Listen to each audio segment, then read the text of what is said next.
Hello friends, welcome back to my channel. My name is Justina and here I like to make, create, and inspire fun art things with you through my DIYs. Now in today's video, I have a couple of DIYs that were super fun to do and very inexpensive, if not free, because I had all of the material at home already. Now, these DIYs are super fast, like I said, and very affordable, but they are in my style. If they are not the colors that you like, you can always change it up to mix and match your home decor. Now, if you are new here, before we get started and you haven't yet subscribed, I hope you do that today. All you have to do is click on that big red subscribe button down below. It is totally free. Plus, we would love to have you in our virtual art family. If you are already a subscriber, thank you so much for being here. I do appreciate each and every one of you for coming in and clicking on today's video, and thank you so much for having patience with me. I know my video content upload has been off lately and there has been so many behind the scenes things that are happening, plus it's the end of a school year. However, I really want to get back on track and we'll hopefully have those videos out for you here shortly. Now, with all that being said, let's just jump right into it and let's art today.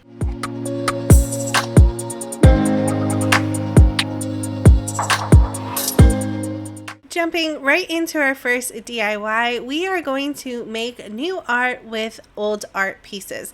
Now, I've done this a couple times on my channel and I love doing it because it's very affordable, plus it gives your artwork some new life that you can display and just change it up to give it a refreshed look. Now, we purchased this 3-piece art set years ago from Big Lots. It was very affordable. I think all 3 pieces together was a total of $12, and it's just not in our style anymore. So what I like to do is to cover it up and give it a refresh look. So that is the first thing I'm going to do. I usually like to do this with some contact paper. This part is totally optional. You don't have to cover your canvas, but I like to do so because I like to change up my artwork pretty much every year or every other year. So I like to protect the surface so I don't have to add hundreds of layers of paint right on top. Now that each one is covered, I did do 2 in black and 1 in white. This is just going to help me have that base layer of colors that I am going for. Now, in my living room, I do have a lot of greens and blacks and white right now because that's what we're going for. It's more like a Frankenstein theme in our living room. So we are going to continue those color patterns onto these canvases. Now, I wanted to try the paint pouring technique, and as you see here, I'm just layering my canvases right on top of cups just so that it is off the floor. Whatever you do want to cover your surface underneath your canvases so the paint doesn't go everywhere. This is really messy. Now, I purchased my pre-mix pouring paint from Dollar Tree. Once again, I already had these paints on hand. However, they are affordable at Dollar Tree. They are $3 in their plus section, and you get a lot of paint for the amount that you're spending.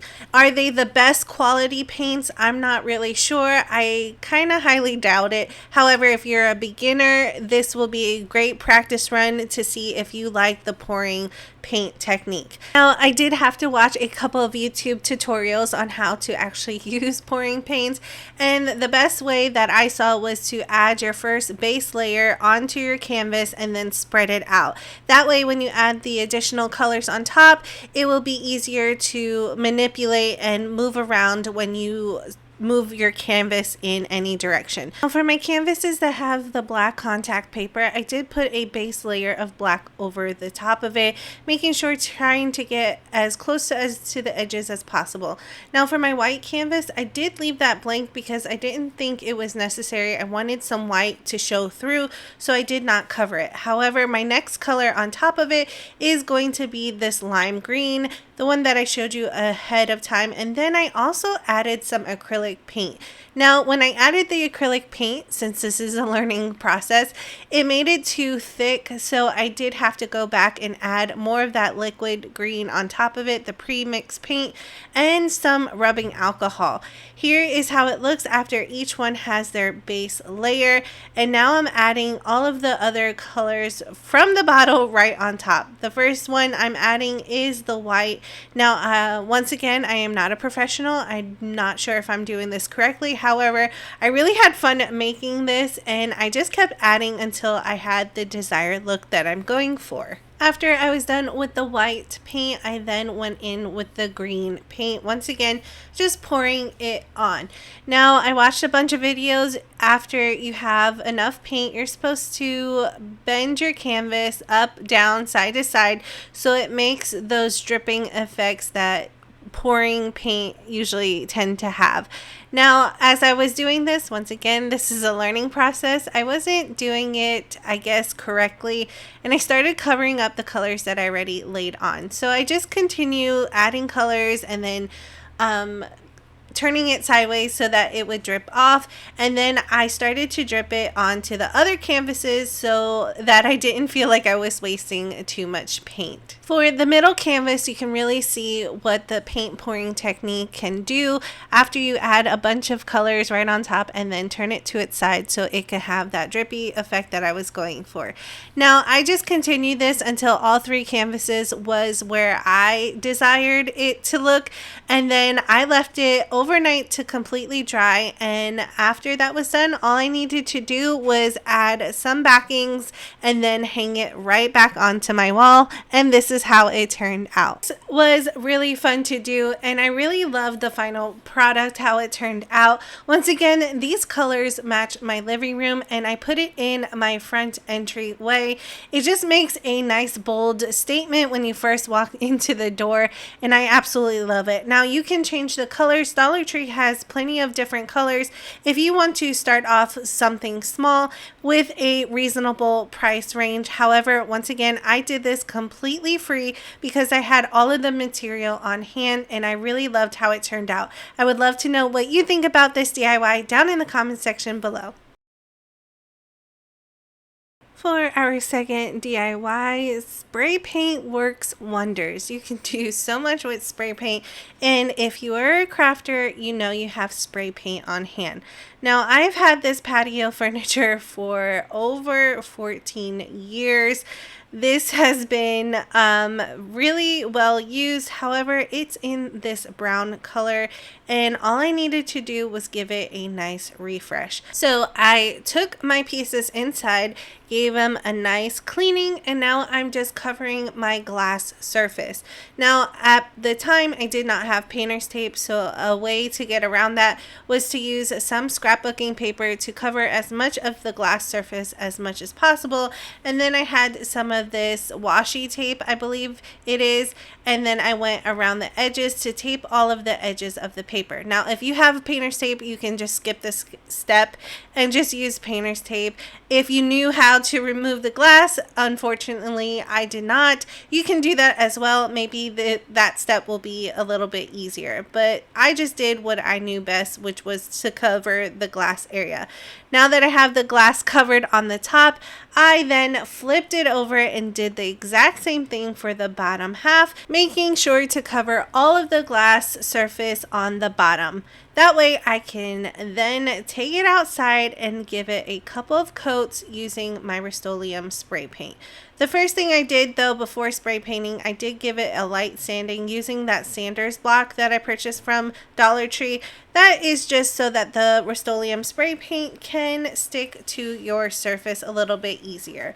I am using a black flat spray paint, and I did give it a couple of coats, making sure to cover all of the surfaces on my table. Now, I did do my chairs as well. However, my chairs are really gross, And since I've had them for so long, the screws on the back of the chairs were so rusted in, I could not remove the fabric. So I didn't want to show you guys that. However, here is the finished product of my table. Just a little bit of spray paint gave it such a fresh new life, and I can continue using this table for years to come. Just touch it up with a little bit more spray paint whenever it gets dull again.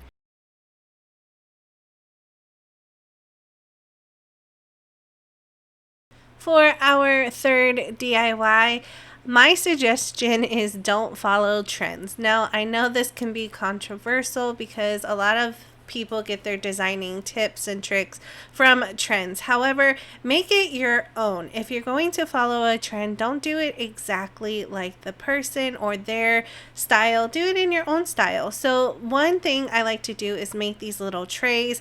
Now everybody does this, and the way I like to spruce it up is try to give it a different look.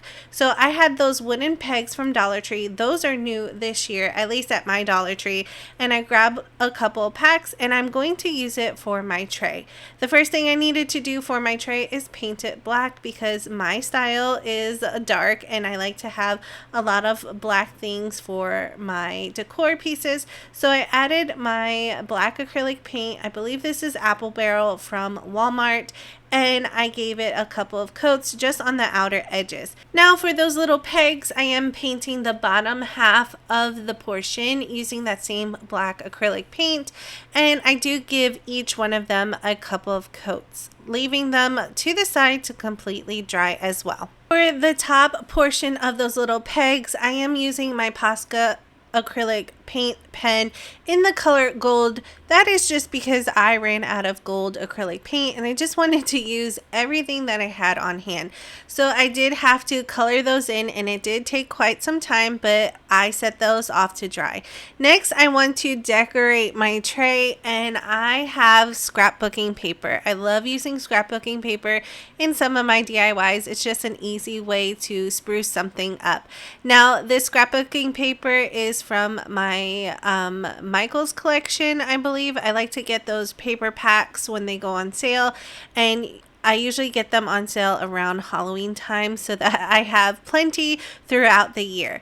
Now, I really wanted this to look like an old map and have a bunch of different types of textures. So I did take my piece of paper and I did light the edges on fire. Now, a way around this, if you do not want to burn your paper, you can always take some black acrylic paint and just dab it on the edges. It will give it the same look. However, I really wanted to burn my edges for some reason, so that's what I did. Now, as you see, I'm just ripping my scrapbooking paper just to see which piece goes where. This is almost like a puzzle. You just rip it until you get the desired look that you're going for.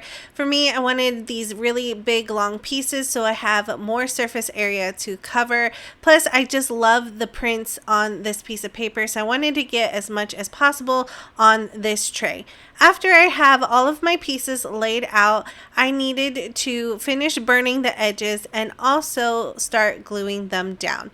Now, to glue down my piece of paper, I am using some Mod Podge. This is in the satin finish. I personally like that look because since this is a tray, if something spills on it, I can easily wipe it up. However, you do not have to use Mod Podge or the satin finish look. You can use Elmer's glue, you can use Gorilla Glue, you can even use hot glue for this as well. Now, I am putting a bunch of that Mod Podge on my little foam roller here, or paintbrush, and I'm just adding it to the back of my scrapbooking paper and also down onto the tray. I want a lot so that when I push down on the edges, everything adheres down to my tray. I then will add another layer right on top, like I mentioned, so that when it's dry, I can easily wipe things off if necessary. I will continue this until all of my scrap paper is adhered down to my tray. While I am gluing down my pieces, if you are new here and you haven't yet subscribed, I hope you do that today. All you have to do is click on that big red subscribe button down below. It is totally free. but I would love for you to be part of our virtual art family here. If you can also click on the bell notification so that YouTube can always notify you every time I upload a new video, it is over to the right of the subscribe button. You just click it and hit all, and that way you can always be notified every time I upload a new video. If you are already a subscriber, thank you so much for being here. I do appreciate each and every one of you. If you are enjoying today's content, don't forget to smash that thumbs up button. It really does help out my channel. Now that I have all of my pieces glued down, I did set that off to the side to dry completely, and this is how it looks after everything was adhered down and dried. Now there was a few air bubbles and I just pushed it down and it went away, but this is how it looks and I absolutely love it. Now for those wooden pegs, I am going to use it for my feet, and I'm just going to place them one in each corner, and then I'm going to glue them down using a combination of my Gorilla Glue stick and also a Gorilla Wood glue.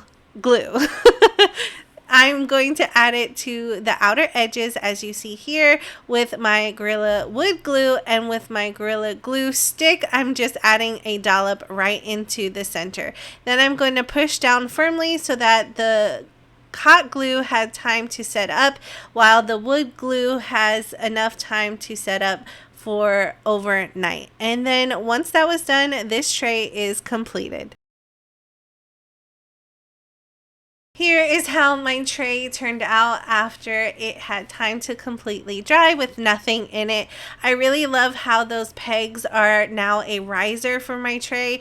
It's a little bit higher than just using beads, plus it adds that little bit of gold that was in the scrapbooking paper onto the tray itself.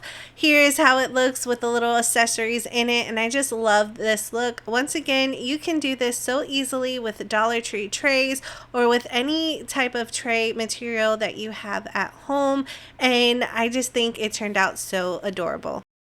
Okay friends, that completes today's DIYs. I had a blast making over each and every one of these, and I technically have more to share with you.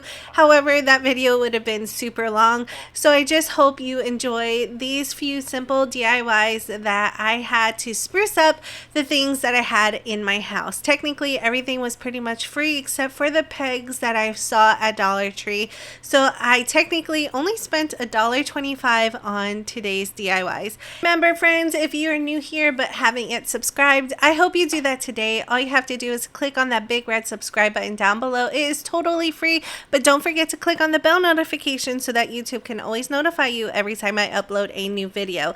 If you're already a subscriber, thank you so much for being here and clicking on today's video. I do appreciate each and every one of you being here. If you enjoyed today's video, don't forget to smash that thumbs up button. It really does help out my channel. I really hope to get back on schedule, and I do thank you all for being so patient with me. Like I mentioned earlier in the video, a lot has been going on behind the scenes, plus it's the end of a school year, so I've been really busy with that. However, the summer is coming up and I have so many DIYs planned out, and I really am excited to share them with you. Don't forget to leave me a comment down below to let me know which one was your favorite DIY of the day. With all that being said, thank you so much for watching, and I will see you in the next one.